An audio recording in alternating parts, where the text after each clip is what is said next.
All right. Well, thank you, Michael. And I will do the start, and Duncan will take over about midway through for the second part today. So, first of all, thank you for inviting us here today. It's a great honor to be here and give a talk about the book on this side of the Atlantic, even if it's in the virtual form and in a very early hours for Duncan and nice mid-afternoon for me. Um, so if you're expecting some like raging battles today, we're not going to talk about raging battles. Well, I guess I shouldn't say that. Duncan might actually talk about a raging battle or two in his section. But we're also not going to give you a lot of hate with regard to Louis Napoleon Bonaparte. We kind of have realized as we give more and more of these talks that we actually like this guy and find him very important and interesting and of greater importance actually for the period than, say, Abraham Lincoln or Ulysses S. Grant or Giuseppe Garibaldi. So, yeah, Mhm. well, a little different, I guess, of what we're intending to do here. So, what is a nation? Is the United States a nation? What unites a people in an ethnically incohesive state? These are questions the United States grappled with in the 1850s, but that in many ways we still grapple with to this day. You're especially aware of this problem as Irish nationalist desires to unite the Irish people on Ireland and Scottish independence calls are all too familiar to you in the United Kingdom. Not to mention that the United Kingdom struggles with what is its national identity. Is it just a Greater England? Is it something that brings Scottish, Welsh, Irish people, Scottish people together?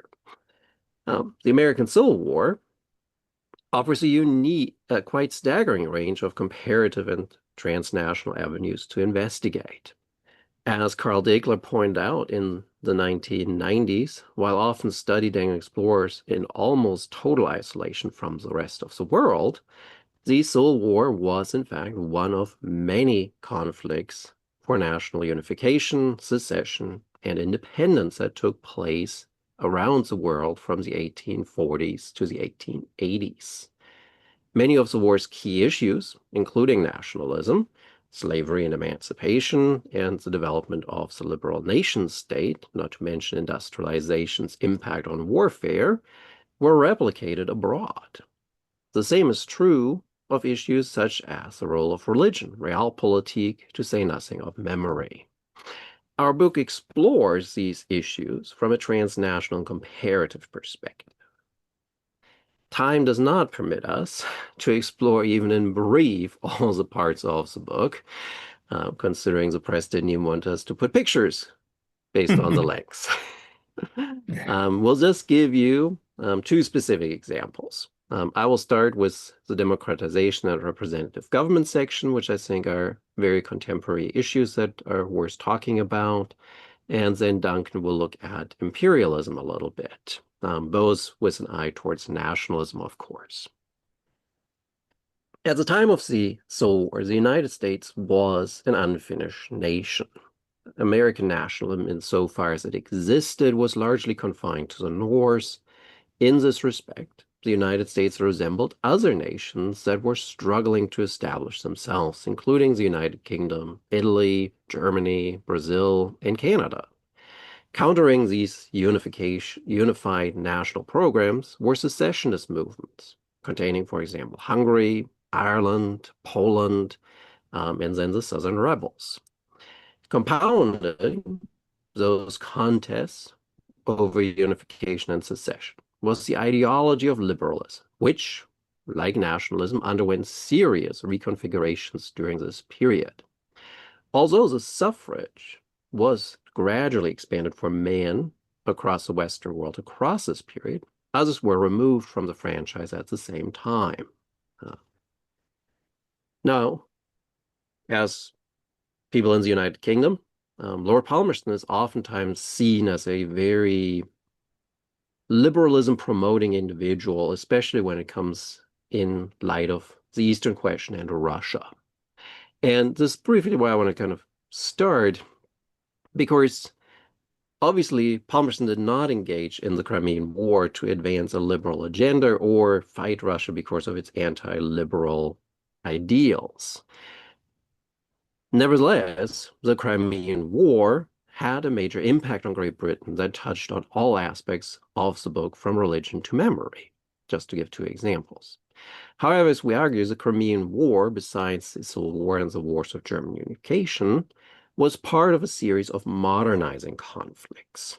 These conflicts were at a crossroads of the Napoleonic War tactics and weaponry, as well as the rudimentary totality of war as seen in the Great War and Second World War.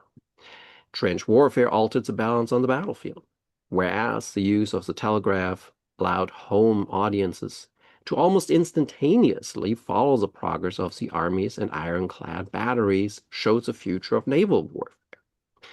The Crimean War was a watershed moment, with many lessons observed, learned, and forgotten. In Great Britain, the government was not just preoccupied with the so-called Eastern question, the decline of the Ottoman Empire and Russian expansion, but also growing domestic demands for electoral reform. As with the debate about the birth of the nation-state, the modern liberal state, or emergence of representative government, do not have a year Z. The terms liberal and liberalism themselves throw up another issue. Today, the term liberal democracy is often used in an unproblematic way, as is liberalism and democracy, as if liberalism and democracy were natural allies. But early liberals were highly suspicious of democracy. None of them would have been surprised by the term illiberal democracy, or would have found it confusing. One thing the French Revolution did, especially with the terror, was that democracy did not necessarily guarantee personal liberties, let alone a liberal order to uphold them. Start giving you some other pictures here. This is why great care needs to be taken with respect to the term democracy, which in 19th century political discourse did not necessarily mean what it does in the 21st century. And contrary to what is sometimes asserted, Alexis de Tocqueville, Democracy in America, did not provide a widely agreed upon definition of the term. In the first place, de Tocqueville was not semantically clear in his use of the term démocratie, which was interpreted to mean either a bourgeois capitalist society or an egalitarian society at large. Indeed, as late as 1880, irrespective of Tocqueville's work, Edward Deasy complained that the term democracy in Britain remained synonymous with the French Revolution. He could easily have meant any European state in that. This explains the great reluctance and even refusal of British liberals and radicals to be associated with the term democracy. Oftentimes, as you kind of get in the pictures here, chaos, violence being associated with it. The situation was similar in the United States. Although the term democracy enjoyed a better reputation, even here there were reservations. The framers of the Constitution took a dim view on democracy, which they also associated with mob rule, and instead put in place the checks and balances precisely to curtail it. Further, while democracy was undeniably used in the public discourse of the 1830s, U.S. politicians remained circumspect when it came to the term. Although historians use the term Jacksonian democracy, Jackson himself avoided the word in his public addresses, as did Lincoln. He tended to use popular government. One critical struggle in the creation of the liberal state was women's suffrage. It is unfortunate that this cause seems to have been almost sealed off until onto itself as women's rights or women's history, as opposed to being placed where it belongs, at the center of the wider liberal democratic struggle. It was thus not some sort of optional addition to the liberal state, but the actual fulfillment of it. Although some historians date the beginning of the movement to enfranchise women from the Seneca Falls Convention of 1848, the same year as revolutions took place in Europe, the cause was much older than that. Lack of space, time prevents a comprehensive discussion here. But we should always remember Abigail Adams's famous request that her husband remember the ladies when he was involved in drafting the U.S. Constitution. The counter-reaction came with the 1832 Reform Act, which specified that male persons were being enfranchised, the first time that British law explicitly prohibited women from voting. In Britain, the battle lines had been drawn. These then would be exported to the United States when Elizabeth Cady Stanton and Lucretia Mott met at the First World Anti-Slavery Convention in London in 1840. Outraged that women were neither allowed to speak nor vote at the convention, the two Americans would go on to organize the Seneca Falls Convention 8 years later, arguably the first convention for women's rights in history. To what extent did the Civil War help or hinder women's rights is still debated. Women certainly were given purpose by the war and greater responsibilities as their husbands or fathers were away fighting. They also advanced the profession of nursing. Nevertheless, despite generally offering women better rights with respect to their property and relative ease to divorce in comparison to Europe, the United States was hardly a pathfinder when it came to finally enfranchising them. After all, just like the Reform Act, the 14th Amendment for the first time introduced gender into the Constitution, allowing states to discriminate against women's demand for the right to vote. Although women were given the vote in Wyoming Territory in 1869, this was reversed upon its achieving statehood. And it took years before women finally got the right to vote. At the same time, getting the vote was one thing. Being allowed to exercise it was a whole different one. One of the under-examined aspects of 19th century political representation is the extent to which fraud and intimidation influence election, even in alleged liberal states. Being required to publicly cast one's vote, whether by show of hand or written statement, frequently left one open to reprisal. We have some images for that kind of voting pattern personality here in giving a sense of how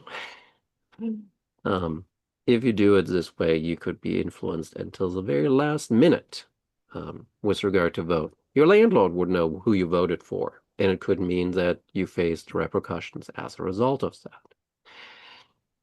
Even as you see more democratization, say with the 1867 Reform Act, that doesn't change anything. Tammany Hall, for example, in New York, effectively controlled many of the elections in the city, was legendary on both sides of the Atlantic for its voter fraud. Violence, intimidation, and political corruption were hallmarks of Tammany Hall's activities. In the 1850s, the Whig Party printed up an incredible 80,000 fraudulent ballots in an attempt to steal local elections. Indeed, as one scholar notes, the situation became enough of a problem in the United States that by the middle of the 19th century, it was obvious to many Americans that manipulation of the ballot box had made voting a meaningless procedure. In many respects, voting did not become a secure right until the introduction of the secret ballot, details of which we can maybe talk about in the Q&A. But let's turn to Napoleon III as a figure in this and often vilified individual in the Anglo-American scholarship. Napoleon III has been subject to a fair amount of scorn by historians, especially in the United States. Certainly, his attempt to establish a French protectorate in Mexico, his dubious diplomacy during the American Civil War, and finally his humiliating defeat at the hands of the Prussians um, and Germans during the Franco-German War marked him out as one of history's tragic comedic failures. This view, however, owes rather a lot to hindsight and American-centered anti-monarchical blinders. And contrary to what is sometimes claimed, liberals were not always opposed to Louis Napoleon. Historians quote Victor Hugo disparaging him, often forget that he was originally an admirer and staunch supporter of Napoleon's election to the French presidency in 1848, as well as a critic of the French revolutionary government. British liberals, Richard Cobden and John Bright, were also staunch admirers for most of Napoleon III's career. With respect to the former, the feeling was mutual. Louis Napoleon was a leading financial contributor to the statue erected to Cobden in Manchester following his death in 1865. There were reasons for this. In public, at least, Napoleon was a champion of popular sovereignty and nationalism. He was, without a doubt, a modernizer. Then there was the little matter of Napoleon being elected, first by almost 3/4 of an electorate based on universal male suffrage in 1848, as president of the Second Republic, then by a plebiscite in 1851 as Emperor of France. His majority in both cases was far greater than Lincoln's in either 1860 or 1864.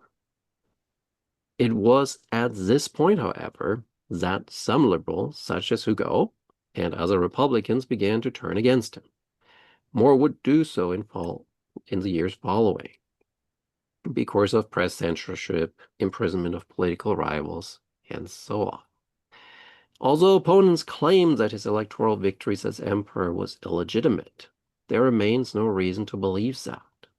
At any time before 1866 and his failure in Mexico, Napoleon most likely would have not lost any election had he held one, even by the secret ballot. He undeniably enjoyed genuine popular support during his reign by his people in France. The assumption that liberals abroad saw the American Civil War the way Lincoln and American nationalists did, founders, especially with respect to one liberal European state, the one you're in, Great Britain. Contrary to the myths still being promulgated by Civil War historians, British views on the conflicts did not split along class lines or political lines. Duncan can talk at length about that, I know. Not sure he wants to. British perspectives of the United States, liberal or otherwise, were shaped by relations prior to the war. Contrary to mythology, most British liberals and radicals were never particularly enamored of the United States or its claims to be rival political models. Exception to this, such as Cobden and Bright, have too often been treated as representative of British liberalism by American Civil War historians. Lincoln's reputation among liberals and that of his cause, rather like Louis Napoleon's, was broadly determined by his end, except in reverse, with Lincoln's assassination at the height of his triumph. At that point, the creation of a liberal myth began.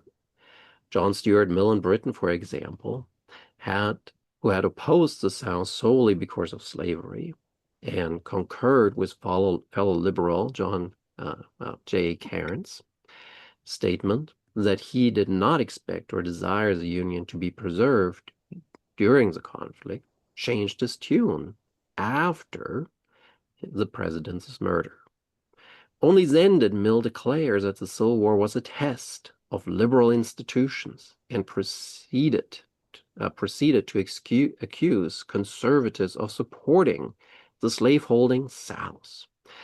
He and others were joined by later generations who, keen to create a usable past for English-speaking peoples, recast the turbulent and often antagonistic history of 19th century Anglo-American relations as two communities united by a shared commitment to liberal and democratic institutions. The idea of the American Civil War somehow propelling liberalism across the globe also overlooks another inconvenient fact. Following the conflict, the United States retracted from both liberalization and universal male suffrage. While initially the Civil War advanced the liberal state in America with both the abolition of slavery and the enfranchisement of African Americans, what came after was a reversal. Following the contest, and with President Andrew Johnson's determined to stop them, the radical Republicans passed the 14th and 15th Amendments to the Constitution, giving black men the vote. With the end of Reconstruction, however, came the reversal, as African American voting rights were steadily reduced, beginning around 1878, onward as the South was, in the white Southern perspective, redeemed. Property qualifications, literacy tests, and grandfather clauses were introduced, and there were cruder methods such as fraud, intimidation, and in the final analysis, terrorism through lynching. The gains that African Americans had made during the Reconstruction were swept away as the so-called Jim Crow South featuring segregation was constructed. For African Americans, the United States became anything but a liberal state. And we should probably also say for Chinese, Native American, and women at this time as well. Historians have pointed to the Great Migration from the increasingly hostile South to the hopefully more tolerant Northeast, Midwest, and West as an example of Black people being political refugees. Now, the 1876 election in Louisiana is a rather illustrative example of how the British perceive of the events in North America. On September 6, 1880, the Pall Mall Gazette fired a devastating broadside against the U.S. electoral system. In the lead-up to the election of 1880, the paper revisited the previous presidential contest and observed that Rutherford B. Hayes was the legally elected president, but that his election was made possible by fraud. The paper dismissed some reports detailing the intimidation and violence directed at Black voters. At the same time, the editors reminded their readers that both sides in the political contest engaged in significant voter fraud and in manipulation. However, the paper offered the clearest indictment of the U.S.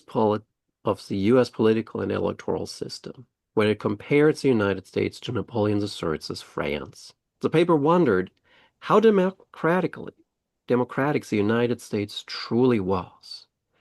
Worthy of quoting in full, the British newspaper concluded, quote, "Thus, there is the most singular toleration of acknowledged foul play by both the players, and this is all the more noteworthy because communities and governments, far less scrupulous on the whole, have proven extremely intolerant of electoral fraud.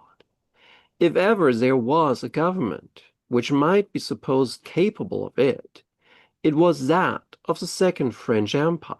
The ministers and prefects of Napoleon III did not indeed neglect some American precedent, to use the American phrase. They often gerrymandered the constituencies by grouping them so as to produce a favorable result, but they never ventured to tamper with the ballot box.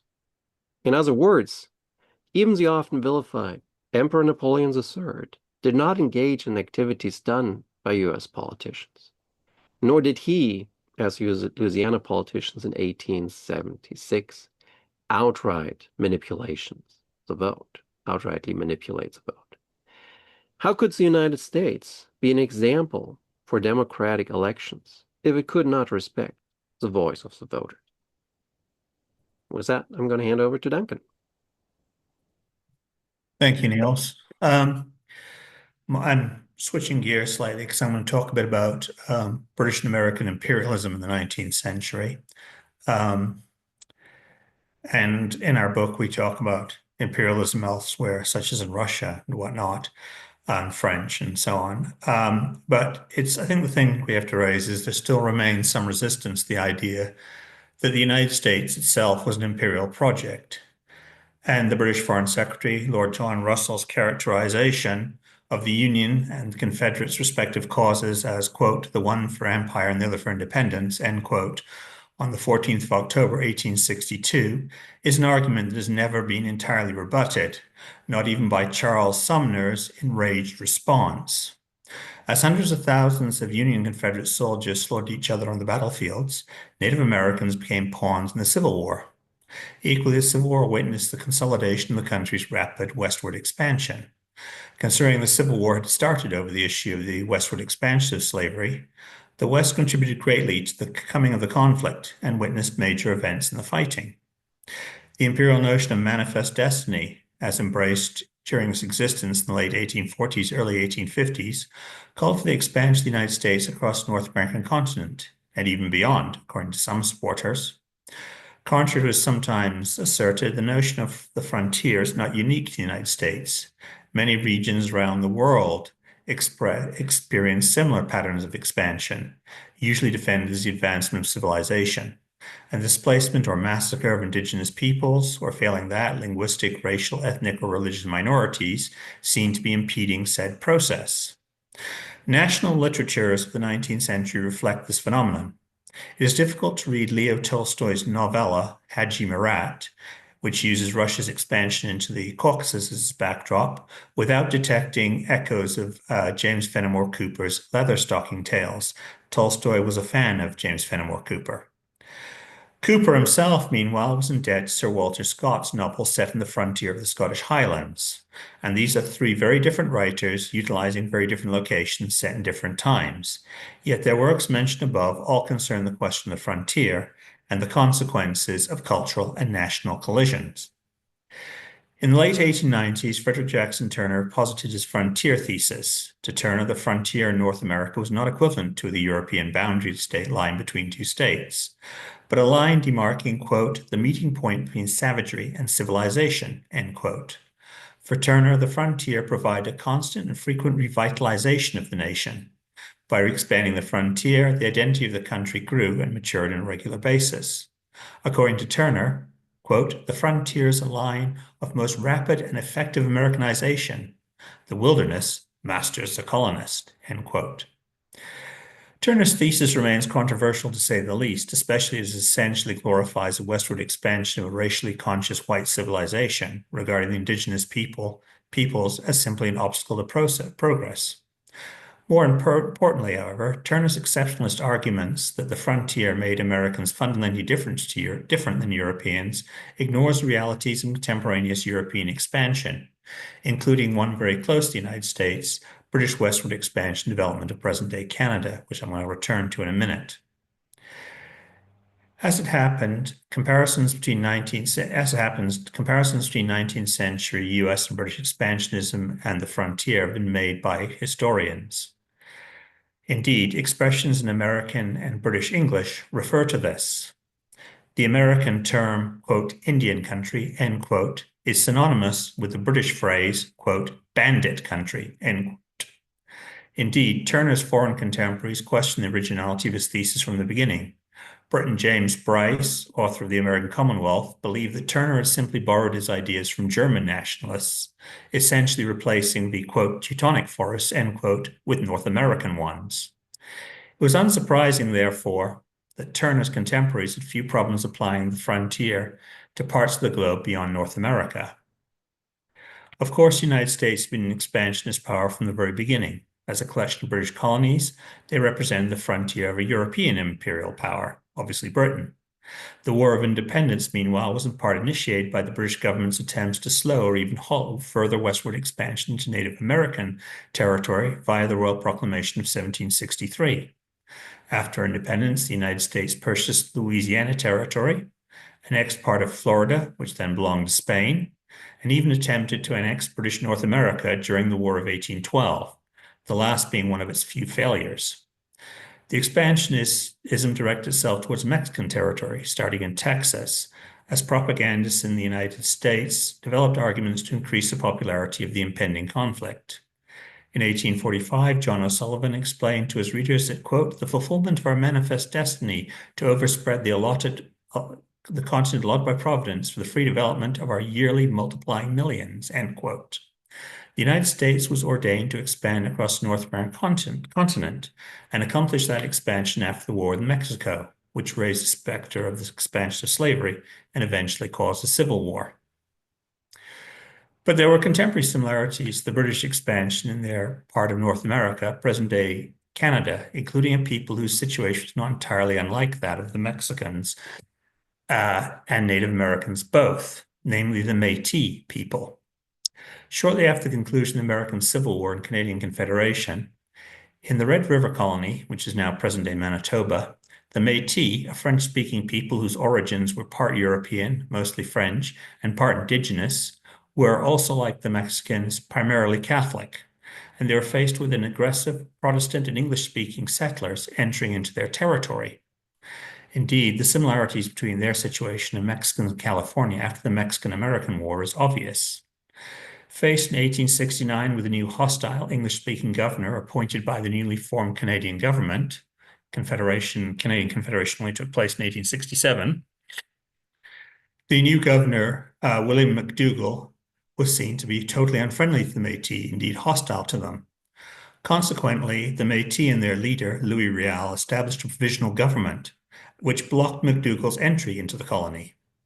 This provisional authority also arrested several English-speaking Protestant and pro-Canadian British settlers, including one Thomas Scott, who had threatened to kill Riel. Scott was subsequently executed by Riel's government following a trial of dubious legality. Despite the murder of Scott and that Riel's authority was illegal, the Canadian government nonetheless decided to negotiate with the Métis. Several key concessions were made, including the provision of French and Catholic schools for Métis, and the colony entered the Canadian Confederation as Manitoba. The velvet glove, however, contained a mailed fist. The Canadian government sent troops into the new province to enforce federal authority. Riel, facing demands he be charged with Scott's murder and failing to obtain a pardon, decided to decamp to the United States. The Red River Rebellion was over. Both Riel and the Métis, however, were not finished. In 1884, the Métis rebelled against the Canadian government again, this time in Saskatchewan in the Northwest Rebellion. Riel was called upon to lead it, given his partial success in Manitoba. This time, however, the federal government was in no mood to compromise or tolerate any challenge to its authority. Taking advantage of the newly built, if not entirely complete, Canadian Pacific Railway, the government sent thousands of troops and militia to suppress the revolt. Large crowds in eastern Canadian cities cheered the embarkment of troops, who were able to defeat the rebellion despite some impressive Métis victories, such as at Fish Creek on April 24, 1885. Strength of numbers, however, was not the only reason for the defeat of the Métis. They also had serious political divisions as well. Nonetheless, Riel was captured in May and tried for treason in Regina. As with John Brown in the United States, an individual with whom he shared more than a few personality traits, Riel rejected any attempt by his defense to plead insanity. With that, the verdict was never in doubt. The jury, consisting of British settlers, found him guilty as charged, one of them later admitting that they were trying him for the murder of Thomas Scott. That said, the jury also recommended that Riel be shown clemency. The judge, however, and more importantly, the federal government in Ottawa, ignored the recommendation, and Riel was hanged on the 16th of November, 1885. Moving southwards to America, the situation with respect to Native American Civil War and Reconstruction era was somewhat different than that of the Métis. Having dominated the Southern Plains for much of the colonial period, the Comanche were in sharp decline by the mid of the 19th century. The creation of Indian Territory and the arrival of tribes from the other side of the Mississippi, especially, caused conflicts. The northern plains were undergoing change as well. The arrival of white settlers in upper sections of the Mississippi, the creation of Iowa and Minnesota, plus the constant flow of people to the coastal territories had uprooted and disturbed the tribes. The U.S. government had a long history of broken treaties with Native Americans to obtain more and more land.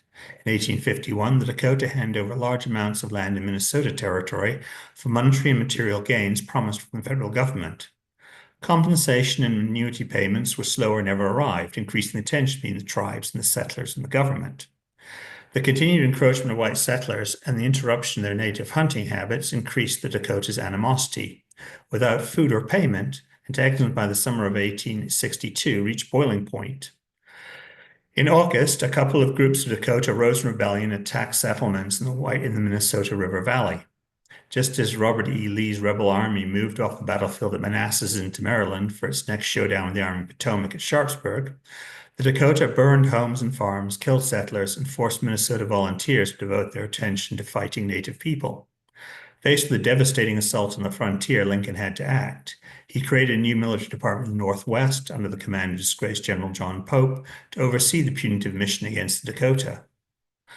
Although Pope declared, quote, "It is my purpose to utterly exterminate the Sioux. They are to be treated as maniacs or wild beasts, and by no means a people with whom treaties or compromises can be made," the Dakota, in fact, survived. Nonetheless, by the end of September, the war was over, and hundreds of Dakota were swiftly tried before military tribunals, something that Riel would have known something about. Over 300 of them were sentenced to death. After Lincoln reduced that number to 38, they were then all hanged together in the largest mass execution in U.S. history. The war did not end with the execution of Dakota leaders, however. For the next few years, U.S. troops pursued the Dakota into neighboring territories, into Canada as well. The conflict eventually spanned to wars that gave rise to Red Cloud, the fight over the Black Hills, George A. Custer's disastrous charge against Sitting Bull's encampment along Little Bighorn, and ultimately the final defeat of the Ghost Ants at Wounded Knee. The imperial expansion of the United States into the Western territories displaced the indigenous population and expanded the farmland of the country. These imperial adventures offered many Civil War officers the opportunity to put their experiences fighting rebels to use against Native Americans. Less than 3 years apart, the imperial military disasters of Little Bighorn in June 1876 and Isandlwana in January of 1879 saw two expanding imperial powers, the United States and Great Britain respectively, defeated decisively but temporarily by indigenous populations. In both cases, it's fair to say that the indigenous Lakota and Zulu people had faced a rapidly changing environment and one that strongly disadvantaged them. Settlers in North America and Southern Africa had invaded their territory. With or without government involvement, these settlers and the indigenous people collided over territorial issues. And in many respects, one thing we do point out, and this is true not just of British and Americans, it's true about others, Russians and French as well, is that actual settlers tend to be far more aggressive and far more inclined to go to war against indigenous peoples than the governments back home, whether in London or in Washington, who generally not always, but frequently want to avoid collisions. The settlers often spark them off. This was true with the Zulus, and it was true with the Lakota and the Sioux and the Dakota. Anyway, the point is that these increasing conflicts, of course, gave the governments reason to intervene and basically intervene on the side of the settlers and seal the fate of the indigenous peoples. Indeed, the success each nation's military forces enjoyed suppressing native forces that was such that the two spectacular defeats have basically acquired near legendary status. Not in the end that it helped either the Lakota or the Zulus. In the North American case, Lieutenant Colonel George Armstrong Custer and the 7th Cavalry were only part of a three-pronged expedition against Sitting Bull's coalition of Native Americans, and it was the only one to be defeated. So while Little Bighorn was an American failure, the other attacks were successful.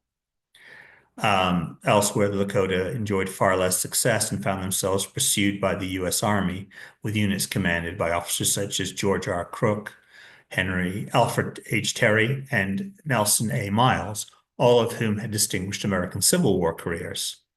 Thus, Little Bighorn did not prevent the defeat of the Native American coalition. Similarly, when the Zulus annihilated a battalion of the 2nd Warwickshire Regiment commanded by Colonel Anthony William Durnforth at Islandwana, they were unable to follow up on their stunning success. Only days later, a small force of British troops defeated a Zulu contingent at Rorke's Drift. Although the Zulus enjoyed some success in various skirmishes, such as in Tombe, the events basically delayed the inevitable. The British inflicted the final defeat upon the Zulus at the Royal Corral at Ulundi on July 4th, 1879. Obviously, there's a host of other comparisons to be made between Native Americans and imperial powers. We look at, for instance, Maori in New Zealand, and we look at the Russians in the Amur Valley and in the Caucasus as well. And you get this same basic push against various indigenous peoples by imperial powers, and the patterns are quite similar. Other comparisons can be made as well, for instance, between the unsuccessful prosecutions of Colonel John Chivington, accused of the massacre of over 150 peaceful Native Americans at Sand Creek in November 1864. He was tried and basically acquitted. And you can compare this to Governor Edward John Eyre in Jamaica, 1865, who presided over the slaughter of almost 500 people in the Morant Bay Rebellion. And again, because our work is a study of the Civil War and the Age of Nationalism, we make comparison to the Russian, French, and Spanish experiences as well. And this is where I'm going to wrap up here because I'm noticing we're really running up against time. Essentially, that as Neil started off by saying, the American Civil War, obviously, all historical events are unique, but at the same time, virtually every historical event has similarities with contemporaneous events. For instance, in the book, we make a point of noting that Abraham Lincoln's Emancipation Proclamation, was preceded by Ramon Castilla, who issued an Emancipation Declaration in Peru in 1855. Castilla basically offered to free all of Peru's slaves in the middle of a civil war, and he did it for very similar reasons to Lincoln. One, to improve Peru's standing internationally. Hey, look at this, we're on the side of emancipation, but also because he hoped to undermine his opponent. So this is the idea of an emancipation declaration in the middle of a war is not actually unique to the American Civil War. The Peruvians got there first. And there's all these interesting comparisons going on globally throughout the world that we just draw these parallels to.